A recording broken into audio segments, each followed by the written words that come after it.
Hey guys, welcome to the channel.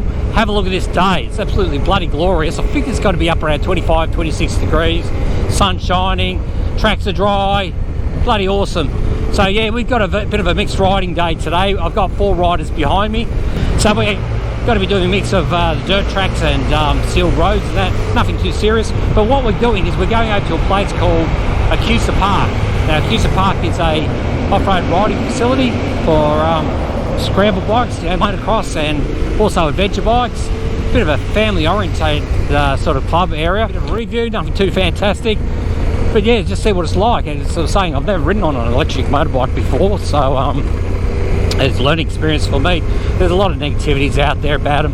Oh my god, okay, it's happening. Everybody stay calm. What's the procedure, everyone? What's the procedure? Stay calm. I think it's just one of those technologies that pretty much, you know, isn't common as yet, but it's becoming more and more common as the factory technology gets better and the software and all that sort of stuff, and they're starting to get a lot more distance out of these bikes.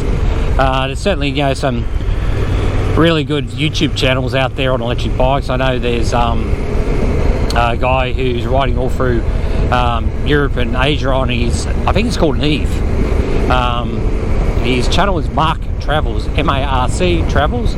So he's got a fair bit of following. It's quite interesting to watch some of that stuff there, find out where he's charging his bike and stuff like that. But at the end of the day, this is a motocross style bike, so it's not something you're going to be touring around Australia or around the world on. It's something you're going to charge up, take to the track, ride the track. I don't know what you might get out of it, 20-30 minutes or whatever it is. We'll put some information down below, and yeah, do what you do. Now, from all accounts that I've read, that these electric bikes are fairly torquey, so pretty good in the rough. So see what happens there.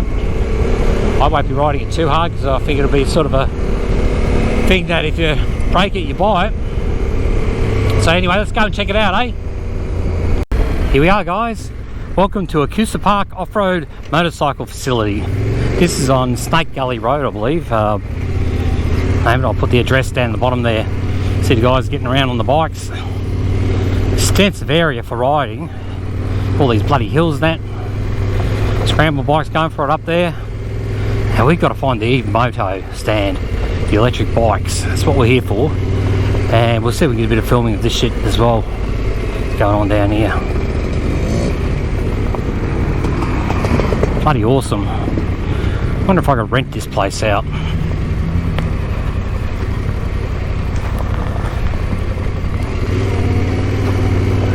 Up here somewhere, slap the bikes up here somewhere.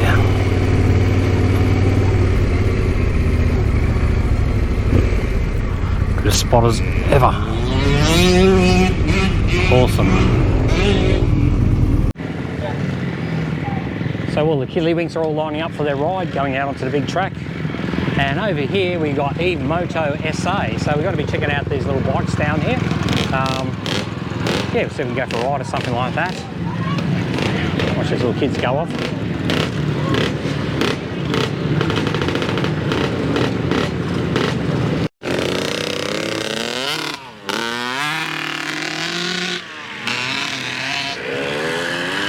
Check out that, guys. Awesome.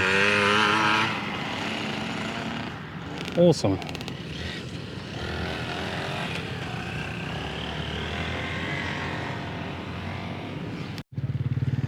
Okay, looks like there's an electric bike coming through now. Look and go. All right.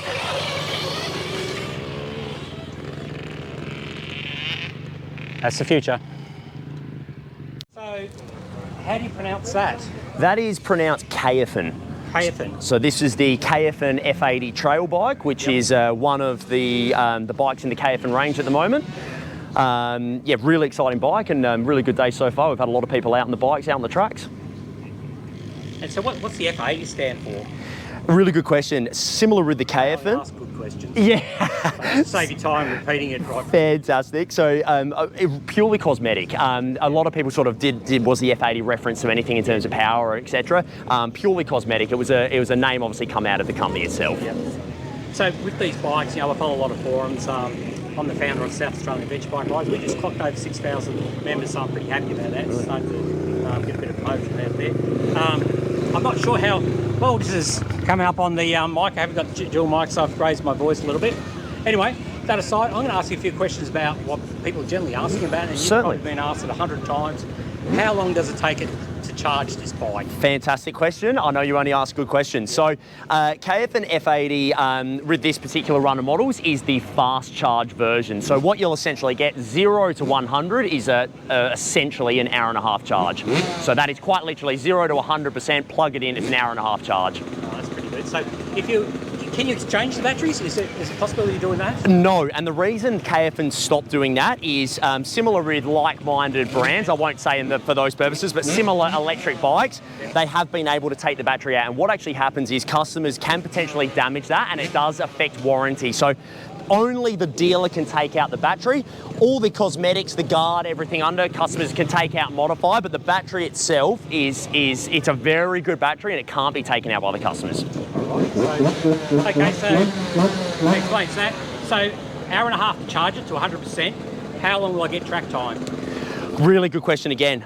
3 hours you'll get, or about 110 Ks on a single charge. 110 Ks. 110 Ks. So it's sort of whatever really, I say comes first, but whatever really the bike gets put through. If it's 3 hours heavy riding, or essentially 110 Ks, depending on how you're riding it, terrain, weight of rider, all those factors. But yeah, it's a fantastic machine.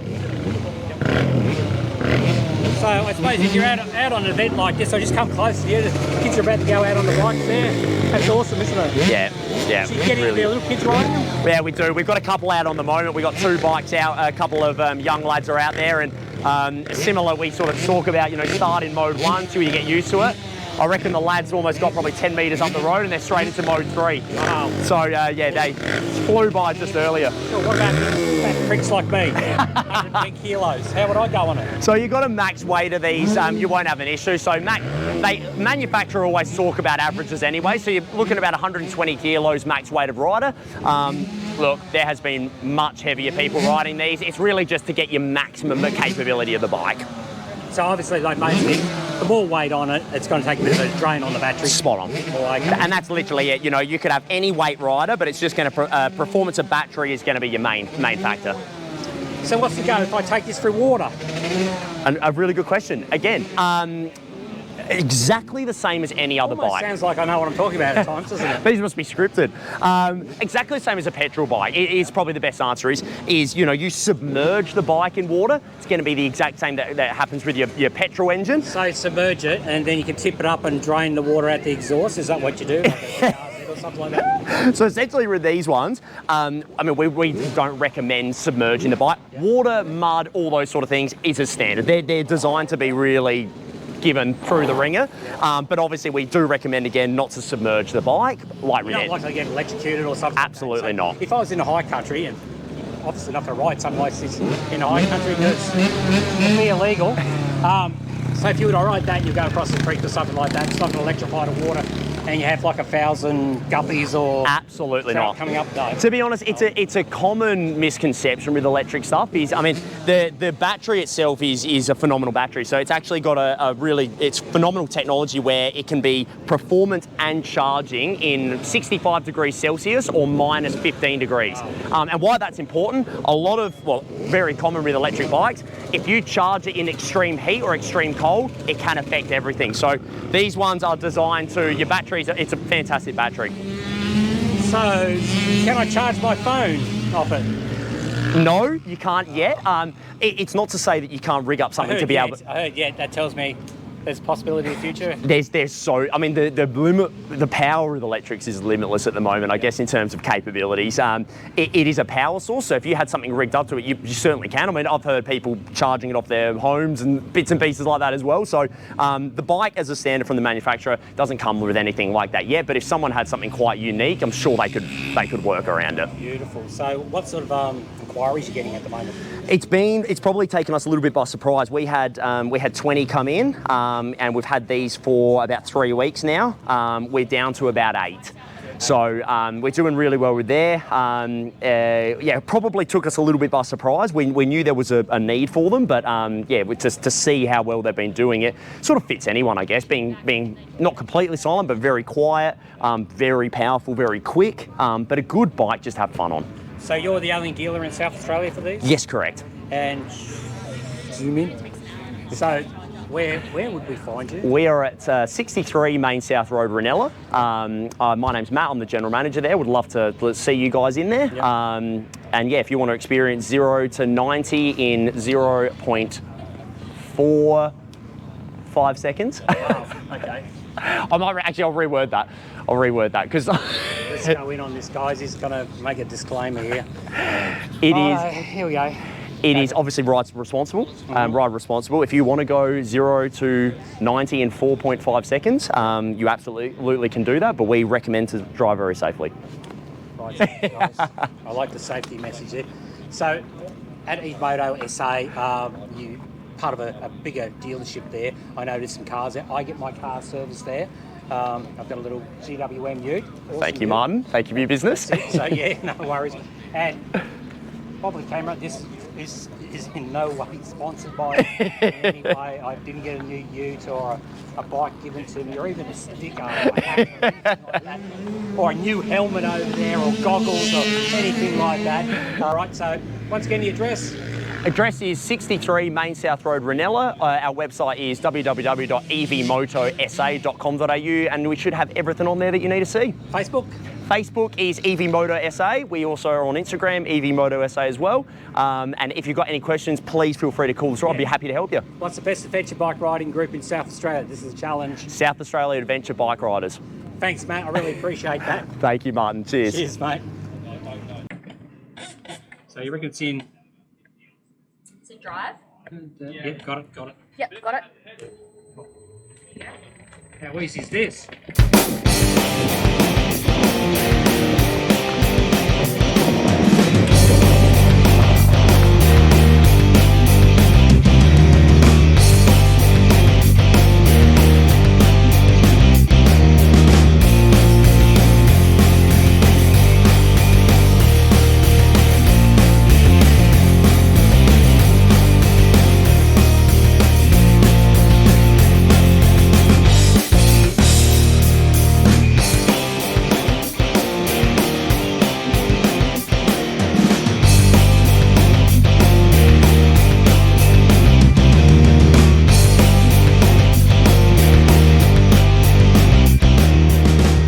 Old mate up here on the quad, he said come down and check out our enduro track, our adventure track. You guys might want to run a ride out here, so yeah, why not? So myself and Jay following him, go check it out, see what this place has got to offer. Now bloody well set out, so they've got a big campground up here, and they tell us they can run power out there as well, generator if we want to do that. I'm not sure if it looks like it might be a bit of a toilet there, and yeah, no showers or anything like that, but the fees to rent the place are pretty modest. I think are pretty good. I think it was about $300, something like that a day, so that's pretty awesome. So it is. So what do we got here? So plenty of firewood sitting there. Have a decent fire and right time of the year. Guys are going off doing the enduro tracks. I just got to give this guy some lunch. Yep, no worries, mate. Just going to race over there and give this dude a bit of lunch. Where the fires hit in 20. Fires, bushfires come through here. Yeah, came through. Yep. Just finished refurbishing all this and painting it. Yep. Doing repairs and... I should get a little bit closer. In its day, this one used to run national titles like Stephen Gall and all that sort of stuff. Wow. But this is the second track we use with the ride days. Yep. And the other track we use is a trail loop. See that goes over there. This guy out on it over there. Yep. So the loop starts, we went past it down there, where the sign says trail loop, goes right up the bottom, back around, back up there, and comes back out where you start. That's massive. How big's this area, acreage? 174. 174, wow. Yep. And you've got the little tackers going, got the enduro bikes. Well, we do them by groups of, in different individual groups, where it's beginner, junior, advanced junior. beginner, senior, advanced, senior. So we split up the 4 groups. We give them 15 minutes on each track per hour. Yep. And then, but they can ride the loop all day. Bloody awesome. But the little tackers, we make sure they're paired up or with Dad or with a marshal. Yep. Normally I'd have about 5 or 6 marshals, but they're all in Phillip Island today. Yep. So who actually owns this? Motorcycling in South Australia. Motorcycling South Australia, yep. It was built, this is 50th year this year. It was Yep. built in 73 Yep. by volunteers of 3 clubs, and Levis was one of them. And they had a levy they put on all events in South Australia, all motorcycle events, for about nearly 10 years. Yep. And it was about $4 or $5. And that they built up enough money to buy a property. Yeah. They bought a property at Mount Compass. We were going to develop like this. Yep. And the locals went against it, canned it, so they sold that off and bought this. Wow. So all the work here, everything, the track work, the fencing, the club rooms, everything was done by volunteers. All by volunteers. Used Levis, Adajara and Ariel mostly. Jeez. So, and we still maintain it. All the money we make out of this goes back into the property. Yep. And what we do, we've got a committee and we budget for improvements, and although it looks a bit ramshackle, we do put money. I think it looks pretty bloody awesome, to tell you the truth. But we're looking at trying to get a grant to get a full new amenities block, Yeah. and include first aid room and Right. meeting room, all that sort of stuff. Yeah. But looks a bit better when it's had a bit of water on it, but right now it's not too bad. I don't mind it when it's dry. So we had a Pony Express last weekend, Yeah. and I'd marked it out, and they got 8.5 kilometres per lap. Wow, that's awesome. So you can see where they, on the second hill they don't use for this, they actually went up that second hill out. Yeah. And they came onto the track over there after they'd been on, so they did both tracks, went out to that, right out the back and right over there. So.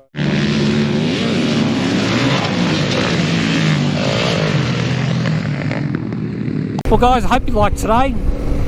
It was an interesting day. It was good to go out on that EV bike, give that a bit of a run. I left my run to the end of the day and I sort of ran out of time, and it wasn't so much the organisers didn't have time for me to ride it, it was more my time in the day. And so yeah, took a bit of a whip down the track there and played around for a little bit. I was quite happy with it. It did everything I expected it to do. Plenty of torque. It had 3 different settings, so you could play around with that.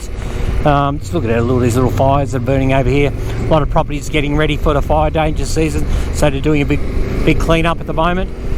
Yeah, so back to the bike by EV Moto. Yeah, wonderful to ride. It was smooth. Yeah, pretty easy to ride. You know, front and rear brake were on your handlebar. A few little options there as far as power goes. You know, it had basically, I don't know, I suppose a sleepy mode, a mid mode and a high torque mode. I tried all 3 modes out, and yeah, easy as, just pushed the button and it changed. Very similar to riding my Honda ADV 150. You know, the ADV 150 hasn't got as much power as that, but it was just as smooth, and yeah, the braking system was the same. And what can I say? If you're looking at getting a bike putt around on, that would be a bike to go for, I suppose. It's easy to ride, low maintenance, easy to charge up, great for kids, great size. It's a bit small for my liking. I'm more of a bigger bike sort of person, but yeah, I've got a few mates that have got them and they seem pretty happy with it. So I'll put a link down the bottom there to EV Moto, and here in South Australia, go check them out, and top people for sure. And interstate or overseas, I suppose just look it up on the internet and you'll find more information about them. You know, I'm starting to see these bikes more and more around the place. Can't wait to see the big adventure bikes come out in electric version and see what they can do. Obviously, yeah, we want a bit more distance out of it, but you know, the road bikes like the EVE and stuff like that, some of those bikes are getting up around, I think something like about 300 kilometres, 350 kilometres, so that's fairly reasonable before you have to charge it. So a good sort of commuting bike. Time will tell, like everything, you know. Look at where Tesla started, where they are now, what's on the range now, and what's coming out. So as technology advances, software gets better and batteries get better, who knows what's over the horizon. Alright guys, I'm pretty knackered. There's only 2 of us left on this ride here. We're doing the back ways back to Adelaide, just on these sleepy sort of tracks like this, just winding our way back down to the city. Jay's behind me there on his Tenere 700. And we're both pretty tired, I think, because we've been standing out in the sun a fair bit and probably a little bit dehydrated as well. Yeah. Alright guys, thanks for watching. Subscribe, like, all that sort of stuff, share. And till you see me again next time. Thank you. Cheers.